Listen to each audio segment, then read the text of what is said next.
నమస్తే sir. Good evening sir. Good evening Ashok garu, బాగున్నారా? బాగున్నా సార్. మీ దగ్గర కొత్త ప్రాజెక్ట్ తీసుకొచ్చాను సార్. ఇది వచ్చి చౌటుప్పల్లో ఉంది సార్. ఈ ఈ వెంచర్లో మీరు ఇన్వెస్ట్ చేస్తే చాలా బాగుంటుంది సార్. అశోక్ గారు, మీ ప్రాజెక్ట్ ఎక్కడుంది? సార్ ఇది ఎల్బీనగర్ నుంచి 40 కిలోమీటర్స్లో ఉంది సార్. చౌటుప్పల్కి అతి సమీపంలో ఉంది సార్ ఈ వెంచరు. మీ ప్రాజెక్టులో నేను ప్లాట్ కొంటే ఏంటి లాభం? సార్ ఇందులో తీసుకుంటే ఎంఎస్ఎంఈ ఇండస్ట్రియల్ ఐటీ పార్క్కి అది దగ్గరలో ఉంది. 2 lakhs ఎంప్లాయ్మెంట్ ఉంది సార్. రీజనల్ రింగ్ రోడ్కి అతి చెరువులో ఉంది సార్. కొనేంత పరిస్థితుల్లో లేము, నెక్స్ట్ టైం చూద్దాం. సరే సార్, మీరు ఏదైనా ఇన్వెస్ట్మెంట్ చేయదలుచుకుంటే తర్వాత నాకు కాల్ చేయండి sir. Okay Ashok garu, thank you.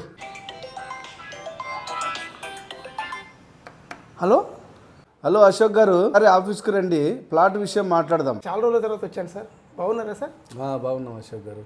మీరు నా ఆఫీస్కి వచ్చినప్పుడు నేను ఇన్వెస్ట్మెంట్ చేయలేకపోయాను కాబట్టి ఆ రోజు ఆర్థిక పరిస్థితి నాకు బాగాలేకపోయింది. అయితే ఆ రోజు మా ఫ్రెండ్స్ అందరూ కూడా మీరు చెప్పిన ఏరియాలో ప్లాట్ కొని ఈరోజు కోటీశ్వరులు అయ్యారు. వాళ్ళని దృష్టిలో పెట్టుకొని ఈరోజు నేను పర్సనల్గా కాల్ చేసి మిమ్మల్ని రమ్మన్నాను. నేను ఖచ్చితంగా మీ దగ్గర ప్లాట్ కొనాలనే ఆశతో వచ్చానండి. ఇప్పటికైనా మంచి నిర్ణయం తీసుకున్నారు సార్. మా వెంచర్లో మంచి ప్లాట్ ఇప్పిస్తాను సార్ మీకు. Okay, thank you.